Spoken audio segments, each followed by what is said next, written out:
Hi, Brad Kearns here, Masters Track and Field Sprinter and High Jumper. I have just entered the 60 plus division here in 2025. I reached #1 world ranking in high jump in the 60 plus and #2 ranking at 400 meters. I ran a 60 at age 60, a lifelong goal, and now it's just going to get better and better. I'm so excited about track and field, and I'm probably one of the world's biggest fans, and that's why I want to talk to you about this amazing new sensation in the world of track and field called Grand Slam track. Unfortunately, the occasion for this video is the shocking and disappointing announcement that Grand Slam track was canceling their fourth and final event of the 4-event circuit in 2025. And here I am recording in Los Angeles. I came down here in part to attend the Los Angeles event in person. I was so excited to see this thing happen, but boy, what a rough announcement. And so now it is time for a review, a post-mortem of the good, the bad, and the ugly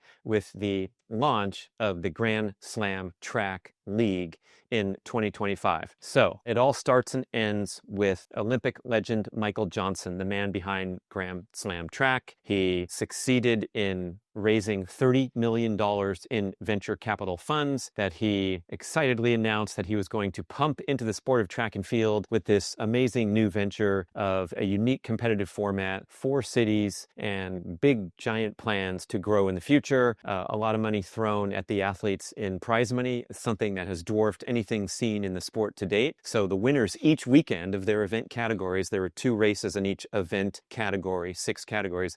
The winners would get $100,000, and last place, I think 8th place payment would be like $8,000. So on the track circuit, even the most prestigious meets in the world, the Diamond League as it's called, they don't even pay that much for winners. I think the Diamond League finals at the end of the year pays $30,000 for the winner of the race, and during the season it's probably half that. And so Grand Slam track, way more prize money than the athletes were used to. That is the best and most exciting attribute of the venture. And then we have some really confusing and disturbing decisions and formatting that I think led to this struggle and possible demise of the whole concept. So that's what I want to get in with you and go over what the heck and why this happened. And then on a second show, I'm going to give you Brad's solutions to increasing the popularity of track and field in the United States. But right now we have to get in with Michael Johnson and his dream of keeping track relevant in between the Olympic cycles. So this Grand Slam track was announced on the heels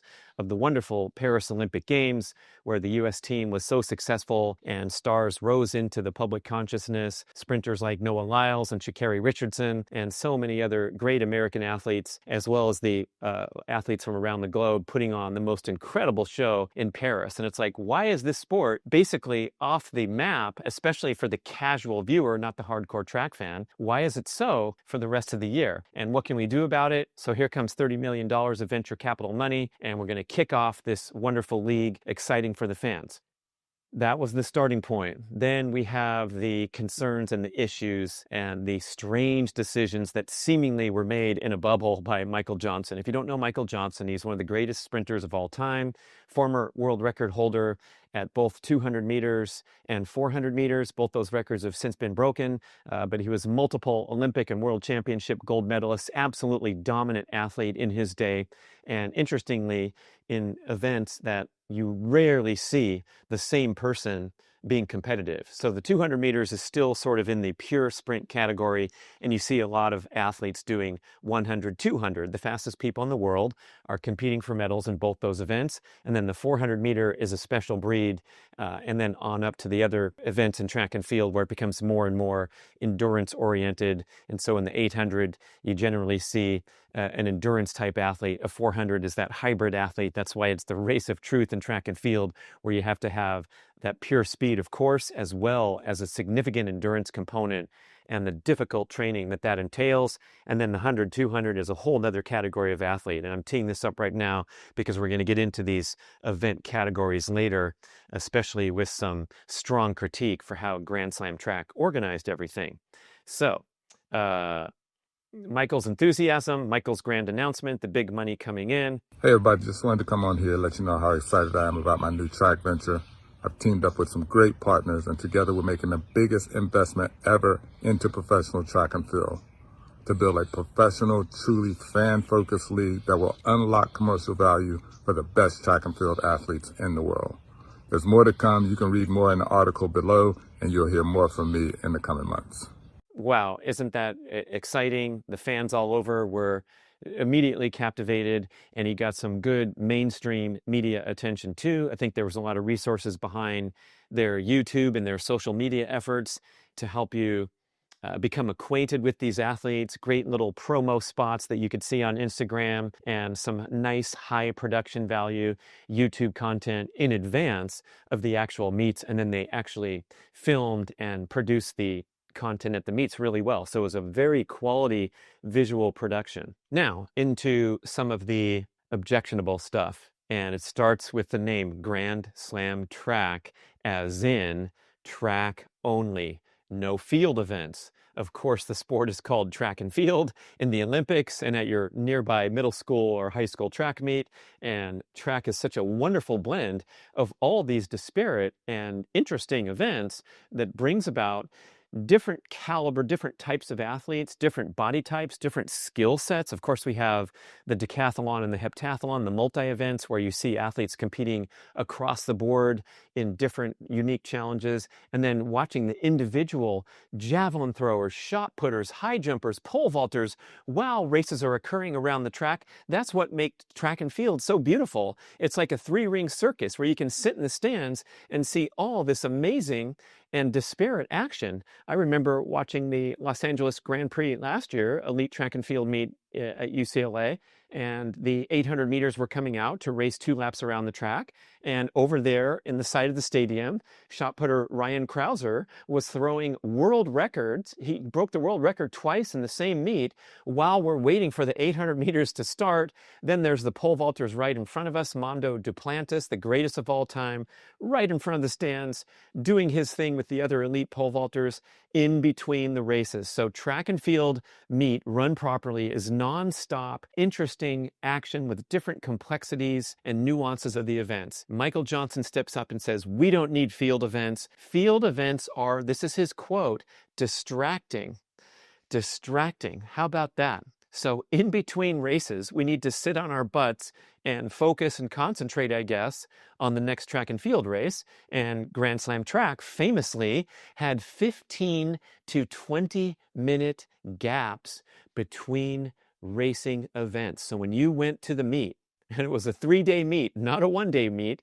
It's difficult drawing enough people to a 1-day meet. For some reason, they set up a 3-day schedule, which is absolutely ludicrous. Most horrible idea, along with cutting out the field events. So another quote from Michael said, I'm trying to save track. I don't think I can save track and field. I have no idea the logic behind that statement, and someone claiming or even intending to be a savior of a sport is a little goofy to me. So no good on the elimination of field events. Oh, what are you doing when you eliminate field events? Well, you are systematically slicing off many of the greatest stars in track and field. We could probably argue that half of the track and field stars are in the field events. I mentioned Mondo Duplantis, the pole vaulter representing Sweden internationally, but born and raised in Louisiana. And he has been breaking the record over and over in a systematic manner where when this guy shows up in the stadium, the atmosphere is absolutely electric. The visuals of watching someone pole vault over 20 feet, 7 inches. He recently broke the record again. That's 6 meters, 28 is pretty fantastic. I remember attending the World Championships in Eugene, Oregon in 2022. And a lot of times the pole vault competition lasts for a couple hours as all the athletes get to take their attempts and then get eliminated. And then a few guys are left and they keep going and going. So all the track racing was over and the entire stadium had their eyes on Mondo Duplantis attempting that world record, which he achieved in front of the screaming crowd. You couldn't ask for a better meet highlight. But sorry, I guess Mondo is distracting in the mindset, in the bubble tunnel vision of Michael Johnson. Oh, we're also saying goodbye to the amazing young Ukrainian high jumper named Yaroslava Mahuchik. And she just broke a 37-year old world record in the high jump, jumping 6'10.5" in Paris in 2024. You can watch that on YouTube. Just sensational athletic performance, whereby some of these records, there's contention that they may never be broken because they were set long ago. That was the doping era of track and field. You're probably familiar with FloJo and some of the Eastern Bloc athletes that still have the female world records at 100, 200, 400, and 800. And boy, the high jump record was put out there for a long time, and she got it, 2 meters 10. Amazing athlete right there in front of our eyes. All these hot events that you see in field, the shot putters, for those of you who like strength and power and quickness and explosiveness, Ryan Krauser throwing at 76 feet. Chase Jackson, the American female who was world champion, she's a large, strong, powerful lady, but she was the high school state champion at 100 meters in New Mexico. So this blend of speed and power and strength, amazing to watch. And then, of course, you can watch the runners going fast or the long distance runners with their great endurance. Something for everyone. Oh, I forgot, by far the most famous athlete in the world of track and field, literally, is Neeraj Chopra of India. He's the Olympic gold medalist in the javelin throw. India being a very large country, Chopra has 9 million social media followers. That dwarfs anything that the top Americans or Europeans have, as well as many of the other field events with their amazing following. So forget about Chopra. We don't need him. He's not a big enough name. Forget about Duplantis. It's distracting to watch a guy pole vault over 20 feet, 7 inches, the greatest of all time. Forget about Mahuchik. Speaking of social media following, we have the leading American sprinters, Sha'Carri Richardson and Noah Lyles. Sha'Carri's got 4 million followers, Noah 2 million on Instagram. Oh, they didn't sign up with Grand Slam Track. So what we had in the end was a very impressive star-studded lineup of committed athletes that Michael Johnson went and signed, no doubt for very large appearance fees, to kind of headline and showcase Grand Slam Track. So that was really helping with its legitimacy. However, you're cutting out all the field events athletes, and you're cutting out a number of very high-profile track stars that didn't feel like signing up. Noah Lyles, first and foremost. Sha'Carri Richardson, first and foremost. So that was a huge blow when you put in $30 million into a sport that's desperately struggling and the athletes needing that money. And then you don't sign perhaps 1/3 to 1/2 of the most high-profile athletes in America. Nevertheless, they signed up Sydney McLaughlin, arguably the greatest and most dominant track and field athlete of our time, probably a tie there with Mondo Duplantis. So at least they got Sydney, they got Gabby Thomas, Olympic gold medal and media darling after the Paris Olympics. So they had their headliners, they had some great middle distance runners on the men's side, and so there was some excitement built around the signature events and the signature athletes. And by the way, the format of Grand Slam Track was they had these signed racers that were guaranteed to show up at every meet. And that would be 4 people per event. And then they had 4 what they call challengers that they would rotate in different athletes at the different meets. And if you did well, you were likely to become a racer in the following year. I'm not sure any of that matters to the viewing public, especially the layperson that's just trying to watch something cool on TV, or perhaps in person where you're attending a track meet and you're watching the wonderful 3-ring circus aspect instead of getting dragged there and having 15 to 20-minute waits in between events. Cutting out field events and simplifying the format wasn't enough to offset logistical and economic hurdles. And while some viewed his philosophy as brutally pragmatic, others saw it as divisive. Critics questioned the decision to exclude field events entirely, with Johnson famously saying, "I think I can save track. I don't think I can save track and field." The prize money structure had been ambitious. Winners of each slam event were promised $100,000, with even 8th place taking home $10,000. A full season sweep across 4 meets could net $400,000. But with the final leg canceled, much of that money is now off the table. And also the request, the humble request to attend a meet 3 days in a row. As I introduced myself at the start of the video, I'm probably one of the world's top track and field fans, but I'm not sure I would have gotten my car and driven through Los Angeles traffic 3 days in a row to watch track and field when we had these one-day extravaganzas that are so awesome, that are the heart and soul of the sport these days. And I'm referring to the Diamond League circuit, where they have these perennial events, the Bislett Games in Oslo, Norway, the Stockholm Diamond League event in Sweden, the Diamond League event in London draws an annual sold-out crowd of 50,000 spectators for an action-packed, maybe it's a 3-hour total experience where you're watching nonstop action with the greatest track and field athletes in the world. I don't really know what's wrong with that format and why you had to completely blow it up and do something goofy and crazy, such as producing a 3-day track and field experience and kicking out all the field event athletes. Now we get into a second critique, and that is the competitive formats. So what they did here was they had 6 so-called event categories consisting of 2 related events where the athletes over that 3-day weekend format would compete in 2 different events.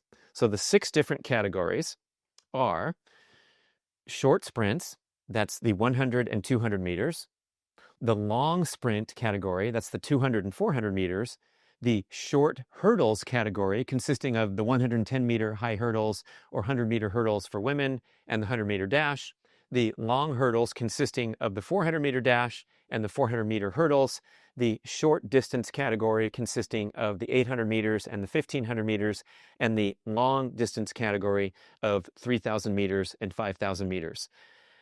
These categories seem quite random and quite strange, and I still can't figure out the rationale.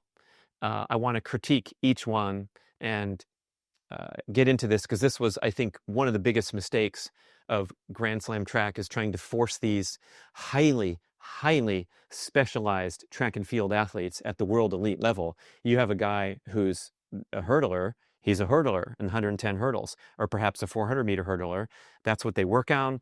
That's what their elite times are at. That's where they are going for the medals in the Olympics and World Championship events. And they're very strong, fit, powerful athletes, but they don't compete in a bunch of events. This is not a middle school track and field where the coach is putting you into whatever he or she feels like, and you're getting all this experience, and you're dabbling in long distance, and then you're going over to the high jump, and then you're doing some sprints, and then you're doing a relay. That's great for young track and field athletes to get the full experience. Every kid should learn how to throw the shot put, even if they're a distance runner. All that's wonderful. At the elite level, what the viewing public wants to see, especially the casual observer, is the best people racing at their very best event. It seems obvious to me. Sorry. Okay, the 6 categories. Short sprints, that's 100 and 200 meters. That's perfect, right? That's what all the sprinters do.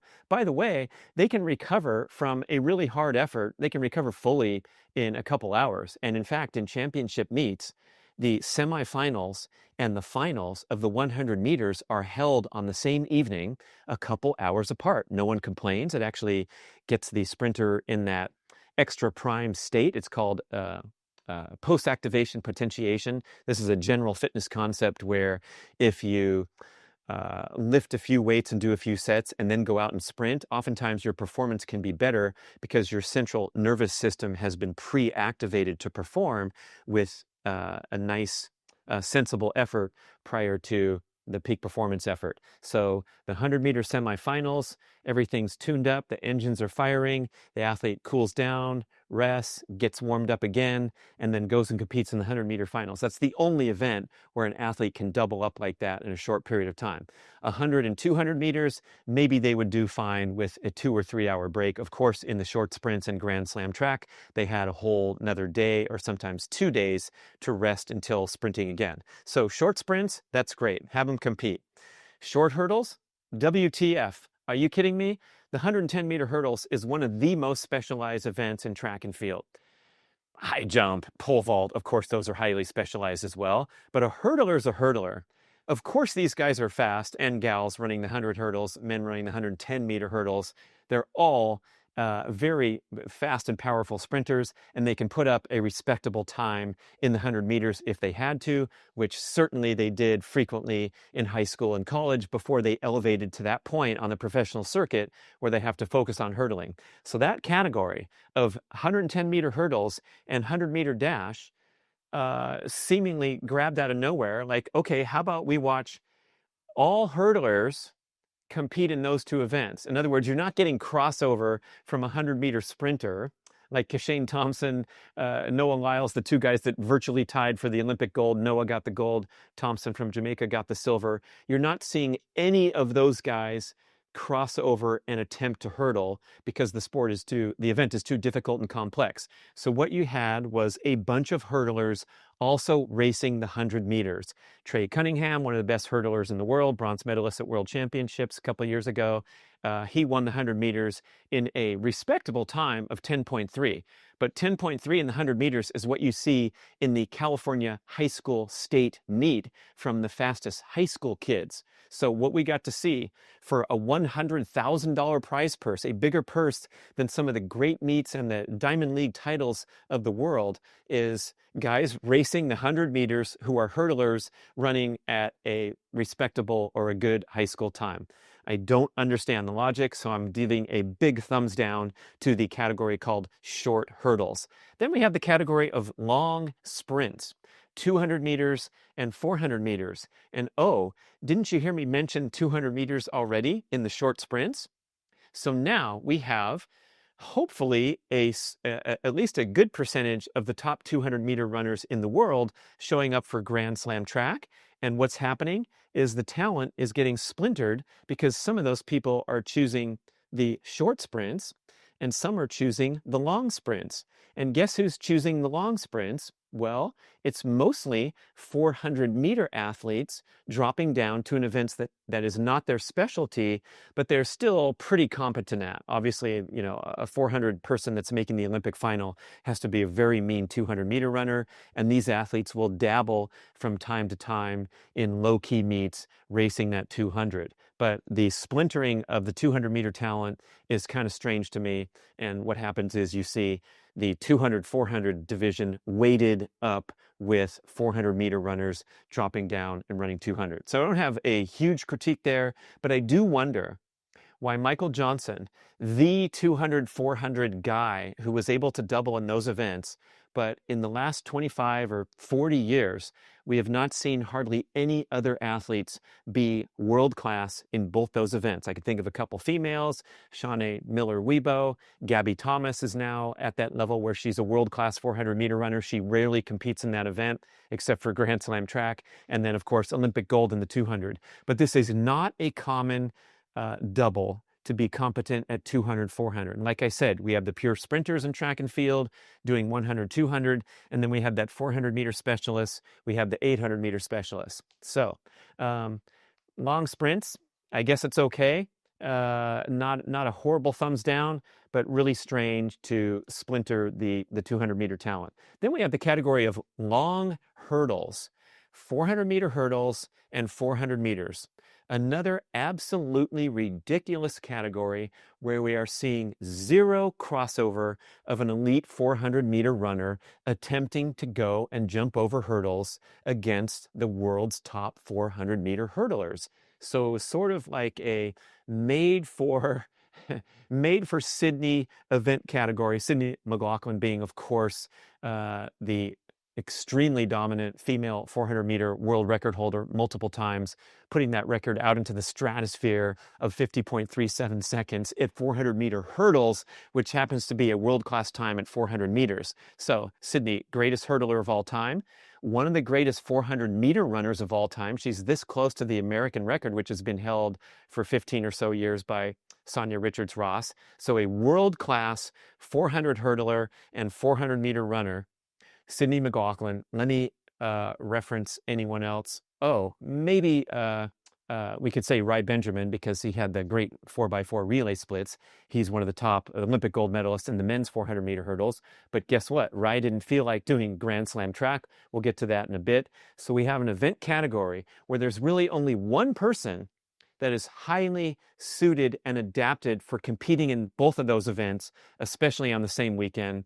That's Sydney McLaughlin. And they already paid her who knows how much appearance fee. So why would you put an event category with that huge prize money, $100,000 prize at each city for the winner of the 400-meter hurdle plus 400-meter category when we're seeing only hurdlers compete in that?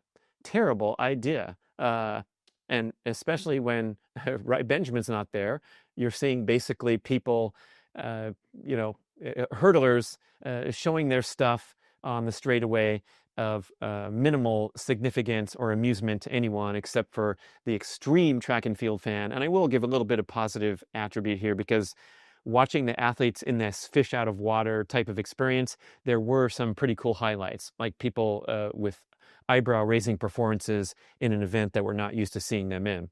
So, hey, that's fine, but all of it was so much unnecessary compared to just funding a proper track meet, putting the stakes up higher, and watching the best do their thing in their favorite events.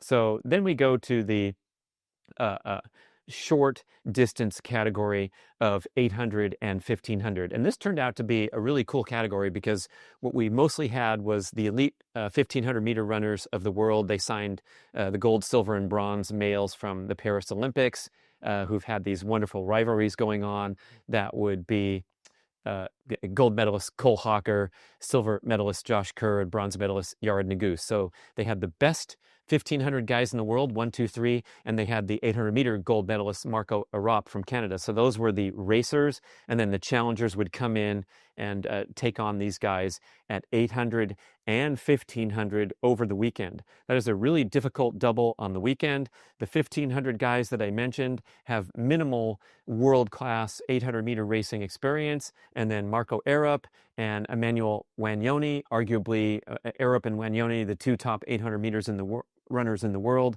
have very minimal experience at 1,500 meters at the world's elite level. So these guys battling out was really cool. And we saw some really awesome surprises, like Wanyoni winning one of the 1,500 meter events against the gold, silver, and bronze medal Olympians at 1,500 meters. Wow, amazing surprise. Marco Arop was very competitive at 1,500 meters. And then down in the 800 meters, we saw some really cool, impressive, gutty performances from Josh Kerr, Cole Hawker, and Yared Nuguse. So I'll give a thumbs up on that middle distance category of 800 and 1,500 meters. Then we come to the long distance category of 3,000 meters and 5,000 meters.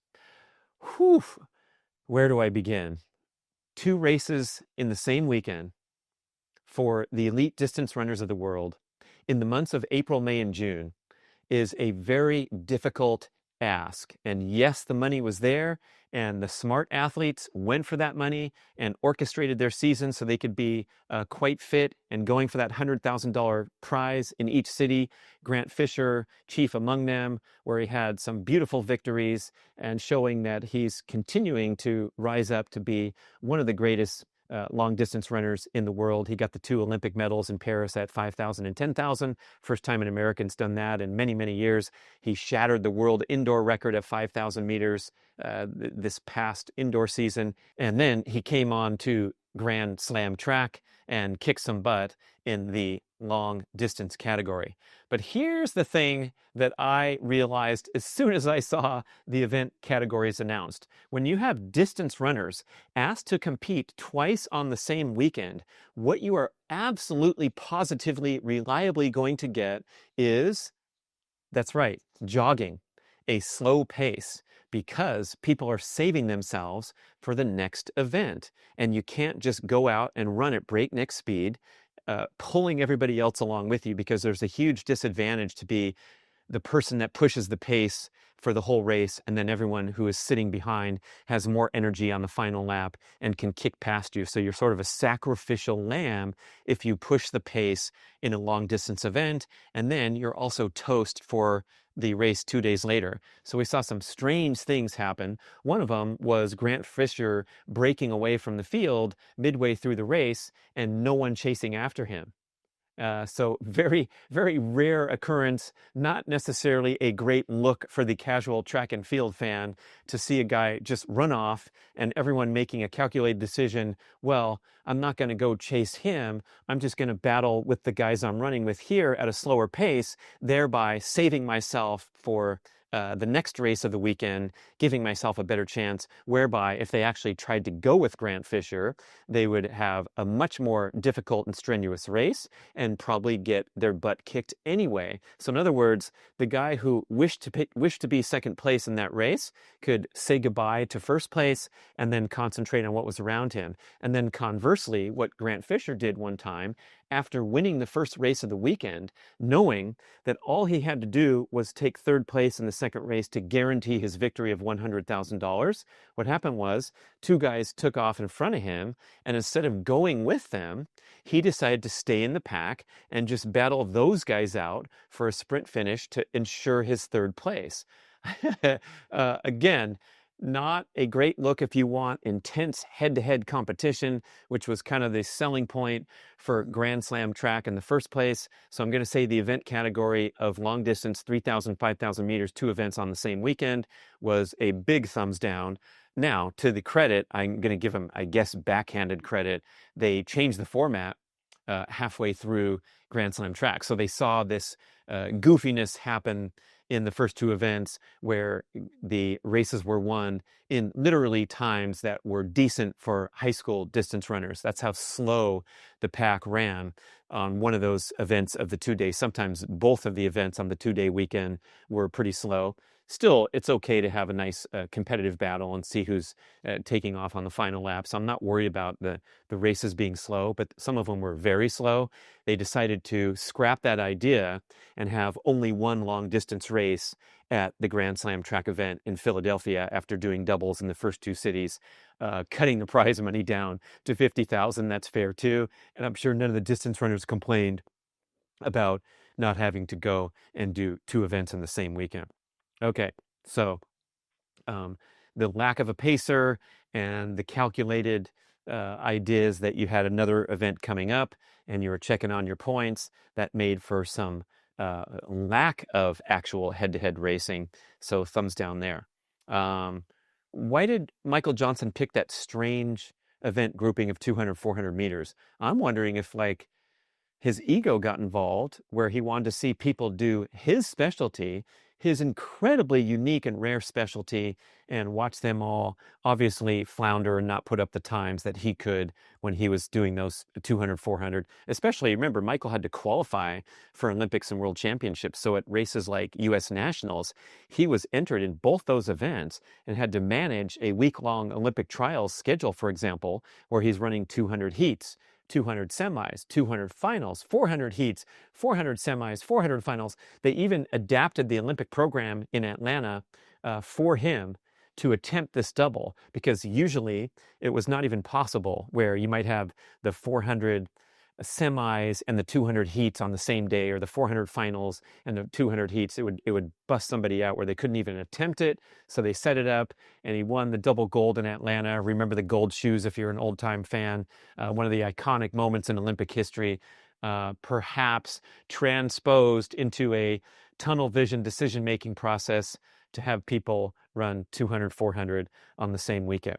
I talked a bit about the folly of having a multi-day format. I think is an absolutely ridiculous notion. They were talking about the first meet, which was held in Kingston, Jamaica, where there's notoriously bad rush hour traffic, and the schedule was like Friday night, Saturday, and Sunday, and the stands were pretty empty in that track and field meet. They were trying to get that hype and that energy. I like when they're blowing the bugle horns in the stands, so there was good noise, but an incredible lack of population in the 30 or 40,000 seat National Stadium in Kingston, Jamaica, which is famously filled to the gills every year for the high school Jamaican championships. It's this really famous meet called the Champs, where the college recruiters and the professional agents are all there watching this amazing talent come together. And it's the the greatest thing happening on the island. That's why track and field is so popular. That's why Jamaica is so competitive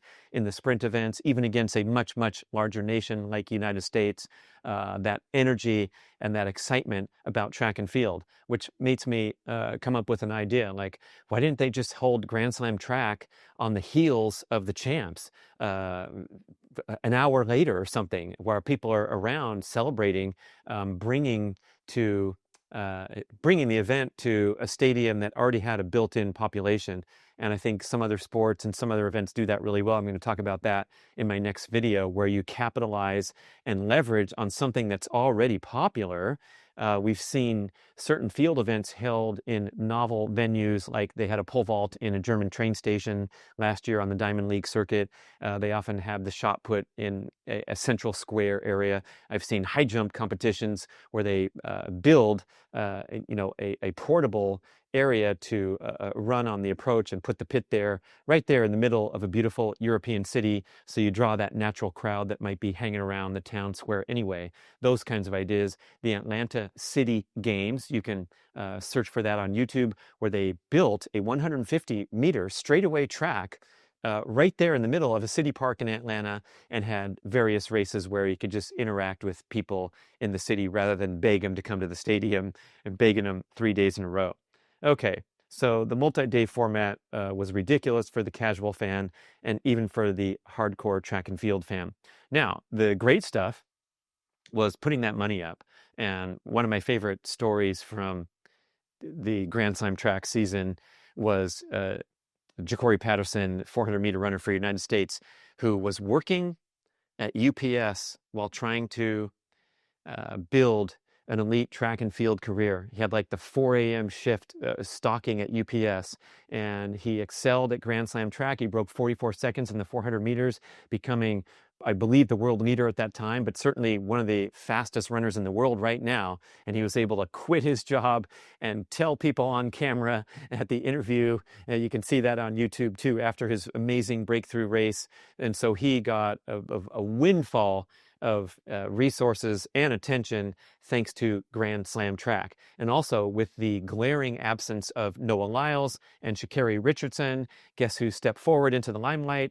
Kung Fu Kenny Bednarik, really high-level USA track and field athlete who's always just a bit off the gold medal level and has been undervalued, overlooked for those reasons. You know, he's right behind Noah Lyles at national championships. He's getting a bronze at Worlds. He's getting fifth place in the 100 meters, just hundredths of a second behind the marquee athletes, especially Noah, who likes to draw that attention to himself.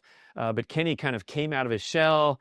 He had some kung fu guys like usher him in to the press conference, all of them wearing the distinctive kung fu headband that gave Kenny his nickname, or that's the reason he puts on these distinctive headbands. And he dominated at Grand Slam track, winning the 100 and 200 meter individual events in each city. So he ran the table. Not worried about points. He was first and first in Jamaica, first and first in Miami, and first in Philly, undefeated, putting up world-leading times, new personal best times. So he elevated his career from a guy who's in the blocks with the marquee athletes to now really the talk of the town in the early season, of course, because not a lot of other meets are going on. Some of the athletes like Noah Lyles barely even made their season debut in low-key meets, while Kenny was winning 100, 200, $300,000 for sweeping those events. On the female side, in the 100 and 200, Melissa Jefferson Wooden also coming out of her shell. She's been training with Sha'Carri Richardson and was, the second level in that training group. Although she did get the Olympic bronze medal in Paris in the 100 meters, she has completely broken through to be the world leading and perhaps favorite in the world championships at 100 meters, having run 10.73 seconds, which is as fast as you'll see, one of the fastest times, top 10 time in history of 100 meters. And this all happened at Grand Slam track, where she was collecting those $100,000 paydays, which most likely dwarfed the earnings that she's had in the sport to date, coming out of college just a couple of years ago. So we got to see new stars. We got to see some of the great stars in track and field mixing it up and having different competitive formats, especially the 1500-meter guys, where we're used to kind of seeing them get in a pace line at Diamond League, running usually behind Jakob Ingebrigtsen, who's pushing the pace and going for fast times. And that's super exciting. And I love watching fast times too. But having these tactical races where now they're forced to compete at 800 meters instead of 1500 and two events on the same weekend, that was really cool to see that in the middle distance guys. It was also nice to see Sydney, the most versatile athlete out there, changing her event categories in different cities. So she went from 400-meter hurdles, 400 meters, down to long sprints. So another weekend she did 200, 400, and she even tried her hand at the 100 meters in Philadelphia, competing in the short sprints, and had a beautiful time of 11:07. So boy, great to see her showcase her talents in the made for Sydney format of Grand Slam track. So that's my thumbs up compliment. Again, if there were 8 other Sydneys in all those lanes where they could race a legit 400-meter hurdles and then come back and race 400 meters world class, that would have been a lot nicer. And instead of the silliness of seeing fish out of water, for the most part, running at a sub-elite performance. Okay, then we get to the recent video from Michael Johnson announcing the cancellation of the final event, Grand Slam track, and all the rumors and speculation that has been swirling since then, thanks to a pretty much BS PR type of address to the public as to the details and the reason for canceling Los Angeles. Instead, it turned into an upbeat, rah, enthusiastic recap and celebration of all the highlights that Grand Slam track achieved in their first year, and how excited they are for the future and coming back strong with new cities and new energy in 2026. And by the way, the Los Angeles meet isn't canceled, it's only postponed. So we're coming back to LA in 2026. At this point in life, when we have all this transparency and this open communication, I'm going to gag if I see another BS PR address to the public. Do you think we're that stupid where we're just going to sit there and go, oh yeah, that's really cool and Grand Slam track was awesome? No. If an event's canceled, if 25% of your venture has disappeared at the snap of the fingers, I want to freaking know why, and I want you to tell me the truth. And we're all in this together, especially track fans. He had the audacity, Michael did, at the start of his address to say to the camera, we are committed to honesty and transparency, and that's why I want to tell you that the meet has been postponed in Los Angeles. And it's not because we don't have enough money, and it's not this, and it's not that. You have to remember we are a startup league. We have to make difficult choices. This is one of those difficult choices. We've proven and been transparent throughout the season that we will make the difficult choices when we have to. They may not always be popular, but we will make the hard decisions because we believe in this sport and believe that in these athletes and believe that this sport can be one of the best in the world. And that's what we're building with Grand Slam track. So then let the rumors and the speculation fly. There was even some jabber on the internet that it was the unrest in LA, the protests that are going down in downtown Los Angeles, miles away from the UCLA track and field venue. Of course, there's speculation about the funding and the concerns about adding more sponsorship revenue or more television revenue besides the venture capital that came in and floated this thing. But no one really knows the reason why. And that one is a tough one to swallow because that's the least they could do. That, you know, just come straight and say, hey, look, we're a little tight on money now. We're going to go raise some in the next year, and we hope to come back next year, or we might fold. I don't know. We'll see. I mean, how about put up a GoFundMe and I'd donate $100 or $50 to the cause if they are struggling and need some more money. But when I hear a bullshit press release address, that's a tough one to take, especially where at the end, almost comically, he says, well, with the 4th event postponed, that means we can celebrate and crown our champions now. It's Kenny Bednarik and Melissa Jefferson Wooden because they won the other events. No one's going to take him down. It's like, okay, well, that is a positive. We do get to celebrate early instead of waiting till after Los Angeles to see how the athletes and the challengers would do. I gave you a lot of critique because I want to be honest and open and authentic, unlike some of the Grand Slam track communication recently. But I don't want to be a total downer. I think it is so awesome to infuse money into this wonderful sport, and the success that the events had should not be discounted. It was really cool to see the huge crowds come out in Philadelphia after really, really sparse crowds in Kingston, Jamaica, and in Miami they had a 5,000 seat track and field venue, so that was a decent turnout for the small venue. But I think there was way more we could do to draw bigger crowds with that leverage that I'm going to talk about more in the next video. But they did show some action there in Philly. So the fans came out, they were screaming, they were loud. We saw some great battles, especially when it was appropriate head-to-head competition. Or, for example, in the short hurdles, Olympic gold medalist Masai Russell ran the world leading time, the second fastest American record, second fastest time ever in Grand Slam track. So that was great. I forgot how she did in the 100 meters 2 days later, and I could give a hoot because I just saw the world's greatest hurdler run one of the greatest races of all time. But we're going to still give great highlights for when the athletes excelled. I mean, the greatest thing about track and field is the wonderful show that the athletes put on. All we have to do is set them up, put some money into the sport, get some attention, get some great internet coverage like Grand Slam track did, and do away with the gimmicks and the folly and the nonsense. So I have high hopes that they will learn from their experience, maybe watch videos like mine where I give you some critical feedback to think about and adjust and tweak and get things better for 2026, especially with that wonderful infusion of capital of $30 million.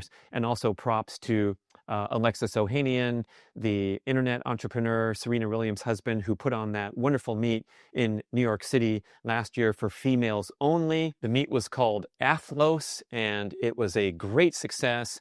They had all these entertainment aspects as well, like a concert at the meet. With performers, I believe maybe even in between events, but they put up really substantial prize money. I think the winners were getting $50,000 and a diamond-studded tiara for the female champions, and highlighting female track and field performers in particular. So the more of that stuff that can come in and infuse into the sport, the more popular it's going to get, the more it's going to grab the attention of the casual viewer. Thanks for watching this video about the good, the bad, the ugly of Grand Slam track, and I can't wait to talk to you about some unique, interesting, clever ideas to help grow the sport in the United States in particular.